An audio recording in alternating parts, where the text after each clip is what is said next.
This is Oklahoma's own News 9.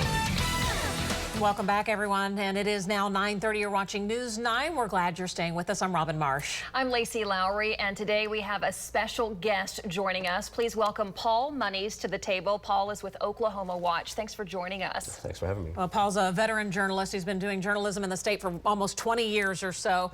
Paul and our Dana Hertneky teamed up to investigate the recent increases in utility bills. Now, coming up, we're going to hear from kind of every side involved in it. But first, Paul, let's just talk with you. That winter storm, hard to think 2 years ago, we are still impacted by this. And now what folks are seeing, billions of dollars being tacked on to their utility bills. That's right, and this is for a generation. The biggest regulated utilities came through and got what's called securitization passed. And now we're all going to be paying a little bit more on our bills for the next 25, 28 years, depending on the customer you are. I want to listen to some of the parts of the interview of the big News 9 Oklahoma Watch joint investigation, then we'll have a few more questions. If we could roll part of those interviews. Well, we have a lot of natural gas here, and we have a lot of natural gas infrastructure. And so we have a lot of development, exploration for natural gas. And when all of that production froze up, the price here probably went up more than it did in other places. Were you buying on the daily spot price index during the storm? Yes.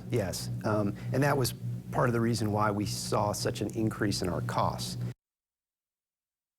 They had the expertise in gas procurement, and there were missteps. And when you and I make mistakes, we have to pay for them, and they didn't. The customers are on the hook for all of it. All right, that's just a portion you heard from OG&E and then AARP. So really the issue that was kind of nailed down 2 years ago, buying on the spot, in the moment, we need gas. And there was a lot of criticism over why weren't we prepared going into that storm. So moving forward, are we prepared now? Well, we talked to the utilities in Oklahoma, and they basically said they are changing their gas buying practices. They are buying more in advance, first of the month, so they're more ready.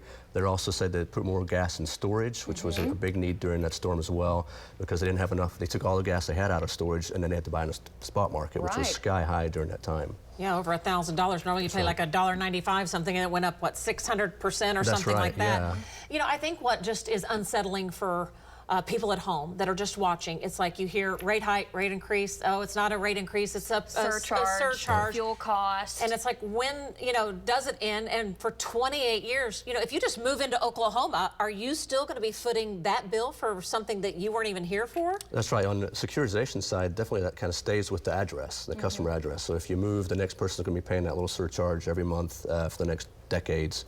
And so that kind of ties to that, but at the same time, outside of those securitization charges, we're paying more for gas anyway in generation. Last year with the Russian situation in Ukraine, global market went pretty high, more exports to those European countries to make that up, and so we had gas prices rise all through 2022, and that's also hitting customers' bills now too.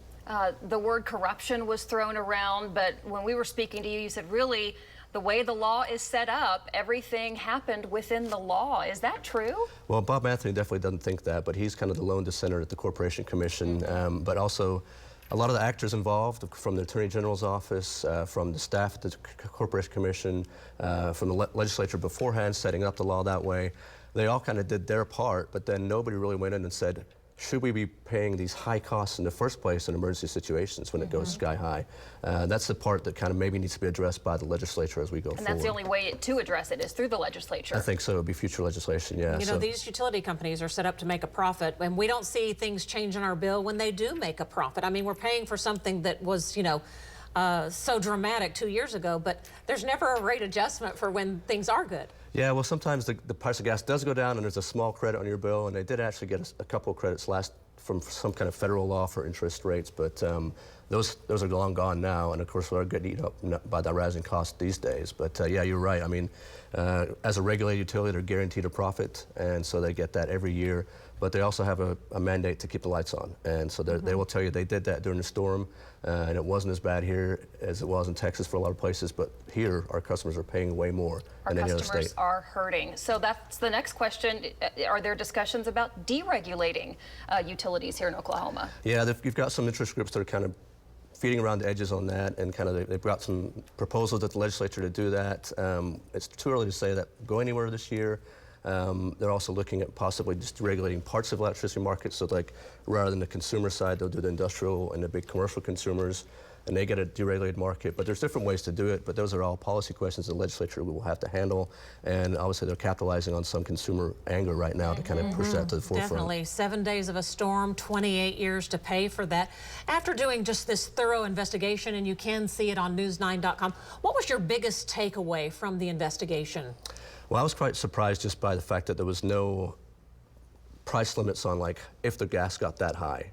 You know, the utility just went out and got the gas, and they had to, they said, but nobody really did, seems from the outside, a huge investigation on why they were paying that high a price in the first place.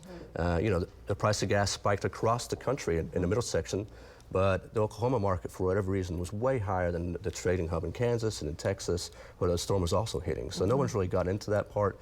Never got any questions really answered on that side, and so that's still one of the biggest unanswered questions out there. Yeah. Paul, thank you so much for talking to us. If you missed that incredible investigation, it's on all of the News 9 streaming apps and news9.com. We encourage you to go watch it. You can see Paul and Dana's hard work at play if you go watch those. Paul, thank you. Yeah, from Oklahoma Watch, thanks so much. Thanks.